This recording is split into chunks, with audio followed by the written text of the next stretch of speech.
Kozhikode medical college കാരുണ്യ ഫാർമസിയിൽ വൈദ്യുതി നിലച്ചാൽ മരുന്ന് വിതരണം ചെയ്യാൻ കഴിയാത്ത അവസ്ഥ. UPS ഇല്ലാത്തതാണ് കാരണം. UPSനായി നിരവധി തവണ ആവശ്യപ്പെട്ടിട്ടും കിട്ടിയില്ലെന്ന് സ്റ്റോർ ഇൻചാർജ് പറഞ്ഞു. വൈദ്യുതി പോയാൽ മൊബൈൽ വെളിച്ചത്തിലാണ് മരുന്ന് തിരയുന്നത്.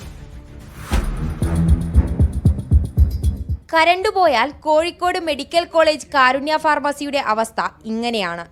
ഇരുട്ടിൽ തപ്പിയാണ് ജീവനക്കാർ മരുന്ന് കണ്ടെടുക്കുന്നത്. കമ്പ്യൂട്ടർ പ്രവർത്തിക്കാത്തതിനാൽ ബില്ലും എഴുതി നൽകേണ്ടി വരുന്നു. ഇതെന്താണ് ഈ മരുന്ന് ഇവിടെ കിട്ടാത്തതിന് കാരണം എന്ന് ചോദിച്ചപ്പോൾ കമ്പ്യൂട്ടർ വർക്കാകുന്നില്ല, അതിന് കറണ്ട് ഇല്ല എന്നാണ് പറഞ്ഞത്. ഞാൻ ചോദിക്കുന്നത്, ഒരു കൊല്ലത്തോളമായിട്ട് UPS വർക്കാകുന്നില്ലെങ്കിൽ എന്തുകൊണ്ട് ഇത് ആരോഗ്യവകുപ്പ് നന്നാക്കി കൊടുക്കുന്നില്ല? ഇത് നന്നാക്കാൻ ആവശ്യമായ നടപടി സ്വീകരിക്കുന്നില്ല. വൈദ്യുതി ബന്ധം നിലച്ചാൽ പ്രവർത്തിക്കേണ്ട UPS തകരാറിലായതാണ് കാരണം. UPS ശരിയാക്കി നൽകാനായി സ്റ്റോർ ഇൻചാർജ് ആവശ്യമുന്നയിച്ചിട്ടും പരിഹാരമൊന്നുമായില്ല.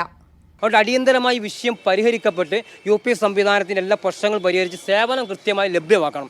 നമ്പർ 1 ആരോഗ്യവകുപ്പ് എന്ന് പറയുന്ന പോലെ പ്രവർത്തിച്ചും നമ്പർ 1 ആരോഗ്യവകുപ്പാന്ന് കാണിച്ചു തരണമെന്നാണ് നമുക്ക് പറയാനുള്ളത്. ഒരു ദിവസത്തെ മാത്രം പ്രശ്നമല്ല ഇത്. നിർധരരായ നൂറുകണക്കിന് രോഗികളുടെ ആശ്രയമായ കാരുണ്യ ഫാർമസിയിലെ മരുന്ന് വിതരണത്തിലെ പ്രശ്നം എത്രയും വേഗം പരിഹരിക്കണമെന്നാണ് രോഗികളുടെ ആവശ്യം. മീഡിയ 1 കോഴിക്കോട്.